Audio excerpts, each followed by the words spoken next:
Good morning, all of you, and once again, welcome back in our 9th class lecture video. Today, I am going to continue first chapter history, the French Revolution. हमने अभी तक ये पढ़ा कि Napoleon Bonaparte military dictator थे, वो राजा बने थे. वुमेन्स की कंडीशन के बारे में हम डिस्कस कर रहे हैं. Did women have revolutions? क्या वुमेन्स ने भी रिवोल्यूशन किया था? यहाँ पर एक पिक्चर में लिखा हुआ है Persian women on their way to Versailles. Persian women किस तरह से आगे बढ़ रही हैं वर्सलिस की तरफ. एक तरह से ये शो कर रहा है कि ये भी रिवोल्यूशन करने के लिए रेडी हैं for rights. From the very beginning women were active participant in the events which brought about so many important changes in French society. ये कह रहे हैं शुरुआत से ही वुमेन्स ने एक्टिविटीज़ में पार्टिसिपेट किया था जिससे फ्रेंच के सोसाइटी में बहुत सारे चेंजेस आए थे. They hope that their involvement would pressurise the revolutionary government to introduce measures to improve their lifes. वो ये आशा कर रही थी कि जितनी वो इन्वॉल्व करेंगी, जितनी वो इसमें शामिल होंगी रिवोल्यूशनरीज एक्टिविटीज़ में, वो रिवोल्यूशनरीज को प्रेशराइज करेंगी और गवर्नमेंट को प्रेशराइज करेंगी कि वो ऐसे स्टेप्स लेगी जिससे उनकी लाइफ सुधर सके. Most women of the third state had to work for a living. जैसा कि हमने उसमें डायग्राम में देखा था फ्लो चार्ट में कि अधिकतर थर्ड स्टेट की वुमेन्स को अपने लाइफ को चलाने के लिए काम करना पड़ता था बहुत ज़्यादा. They work as a seamstress और launderesses, sold flowers, food the vegetable at the market और were employed as a domestic servant in the house of prosperous people. ये वुमेन्स के बारे में बात कर रहे हैं कि किस तरह से वो वर्क करती थी. Most women did not have access to education और जॉब ट्रेनिंग. अधिकतर वुमेन्स के पास में एजुकेशन नहीं थी, जॉब ट्रेनिंग नहीं थी. ओनली डॉटर ऑफ नोबल्स और wealthier member of the third state could study at a convent. केवल वही लोग जो कि नोबल्स थे, जो जिनके पास पैसा था, उनकी बेटियां ही कॉन्वेंट स्कूल में पढ़ती थी. After which their families arrange a marriage for them. उसके बाद में उनकी शादी हो जाती थी. Working women had also to care for their families. Working women को अपनी फैमिलीज का भी ध्यान रखना पड़ता था. That is cook, fetch water, queue up for bread and look after the children. Their wages were lower than those of man. तो ये सारे काम बताए हैं कि वुमेन्स कौन कौन से वर्क करती थी और ये बताया गया कि उनका वेजेस मैन से भी कम था. In order to discuss and voice their interest women started their own political clubs and newspaper. इसी सिलसिले में वुमेन्स डिस्कस करने लगी अपनी आवाज़ को, इंटरेस्ट को, और उन्होंने अपना क्लब स्टार्ट कर दिया, अपना न्यूज़पेपर स्टार्ट कर दिया. About 60 women's club came up in different French cities. लगभग 60 वुमेन्स क्लब बन गए थे फ्रेंच सिटीज़ में. The society of revolutionaries and republican women was the most famous of them. Society of revolutionaries and republican women नाम से दो famous clubs थे इनके.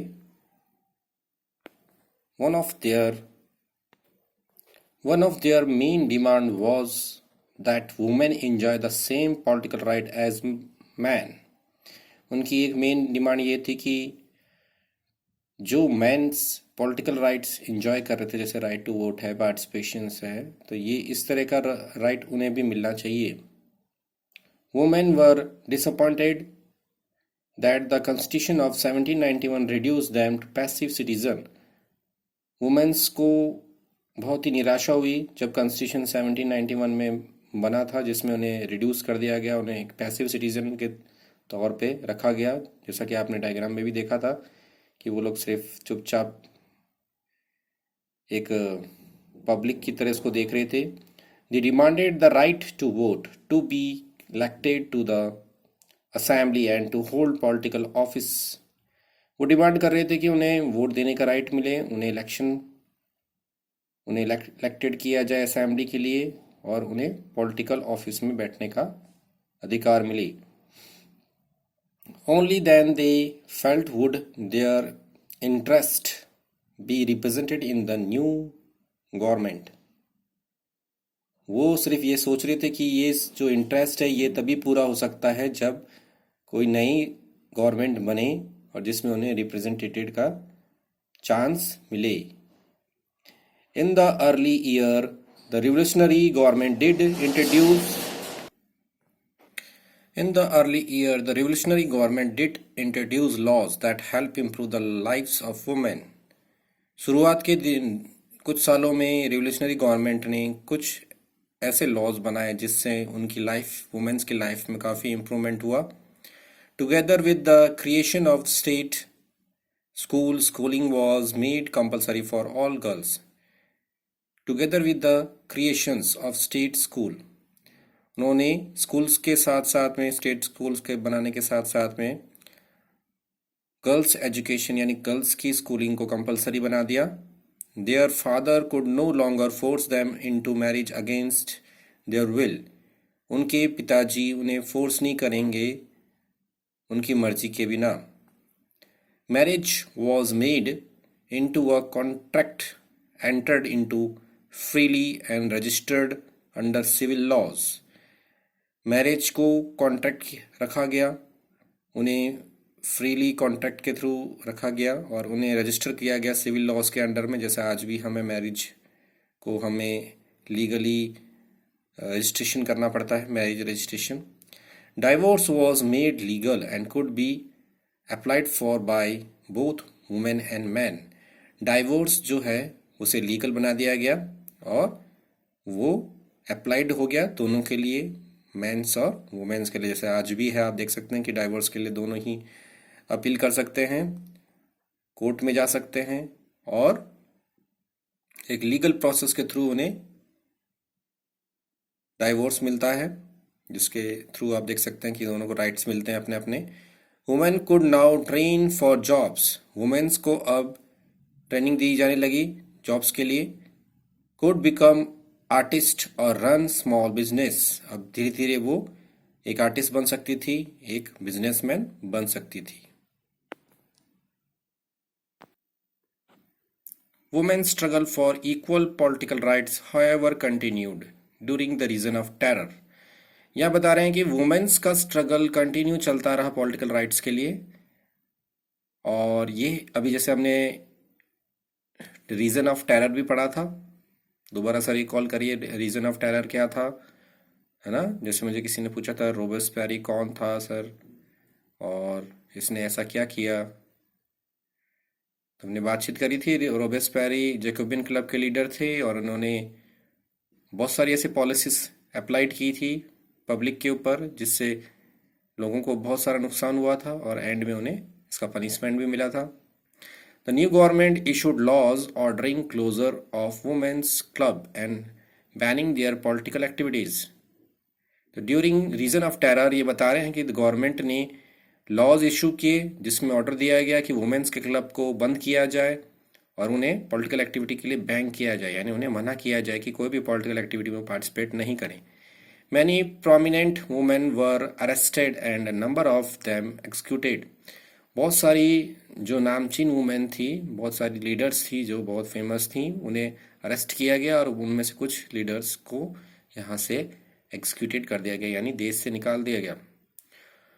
Women's movement for voting rights and equal wages continued through the next 200 years in many countries of the world.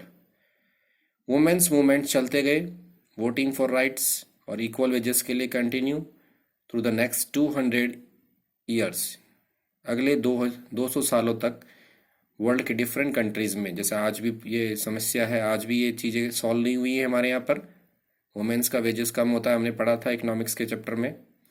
The fight for the vote was carried out through an international suffrage movement during the late 19th and early 20th century.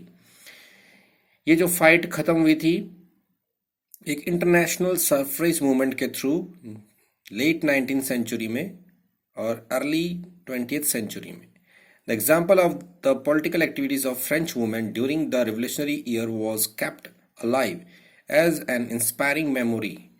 ये जो example है political activity का French women का revolutionaries के दौरान was kept alive as an inspiring memory.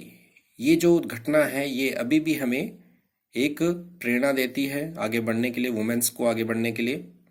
It was finally in 1946 that women in France won the right to vote. ये year याद रखना है आपको कि 1946 में वो ईयर था जब आखिरकार वुमेन्स को राइट टू वोट मिल गया.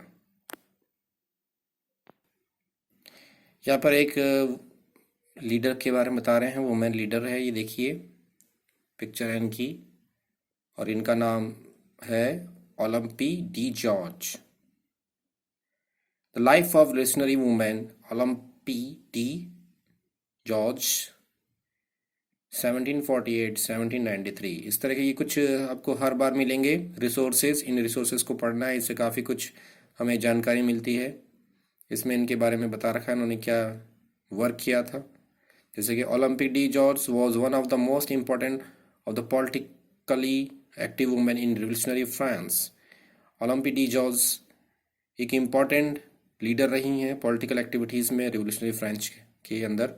She protest against the Constitution and Declaration of Right of Man and Citizen was they excluded women from basic rights that each human being was entitled to.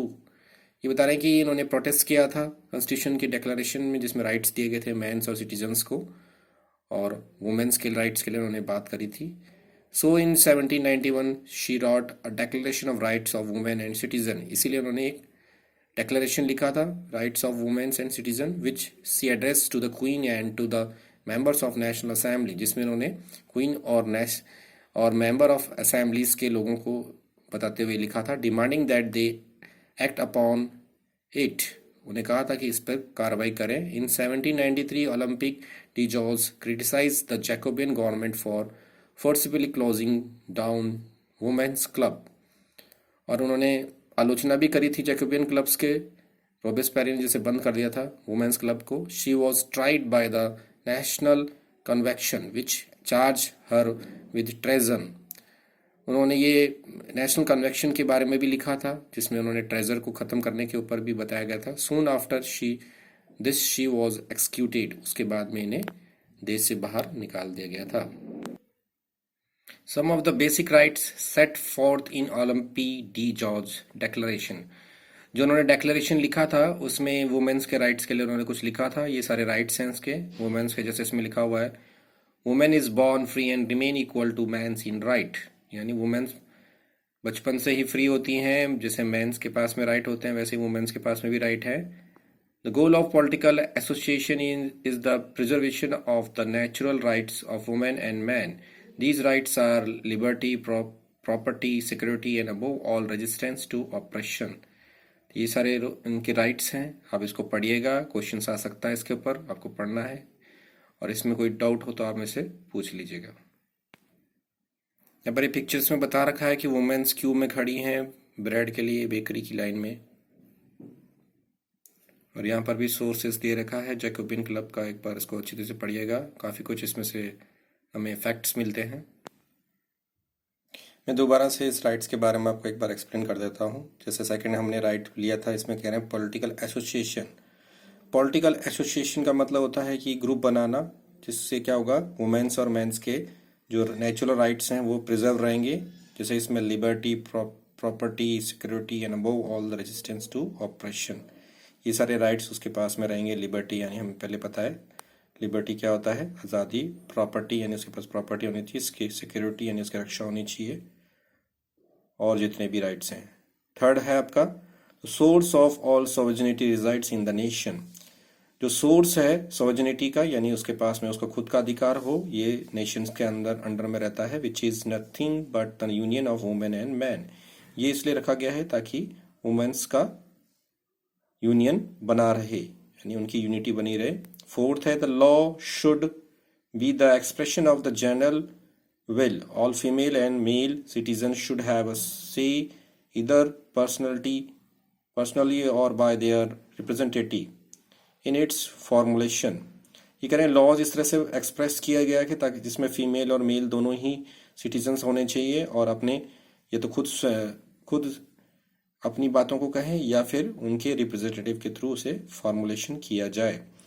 It should be the same for all, ये सबके लिए एक जैसा होना चाहिए। All female and male citizens are equally entitled to all honours, जितने भी mail और फीमेल्स हैं उनके लिए बराबर इज्जत होनी चाहिए, उनके लिए बराबर जॉब्स होने चाहिए जैसे इसमें लिखा हुआ है, and public employment according to their abilities and without any other distinction than that of their talent. ये कह रहे हैं कि उनकी एबिलिटी के अकॉर्डिंग और उनके टैलेंट के अकॉर्डिंग उनका वेजेस डिक्लेयर होना चाहिए और उनमें किसी तरह का डिफरेंस नहीं करना चाहिए, चाहे वो मैन हो चाहे वो वुमेन हो।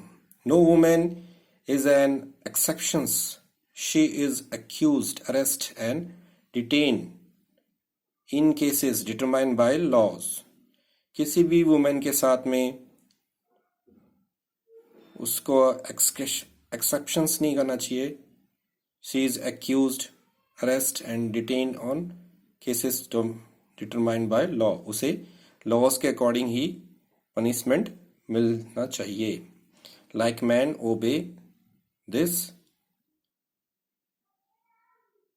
निगरस लॉ, यानी जैसे कि मैन के लिए लॉ बनाए गए हैं वैसे ही वुमेन्स के भी लॉ बनाए गए हैं।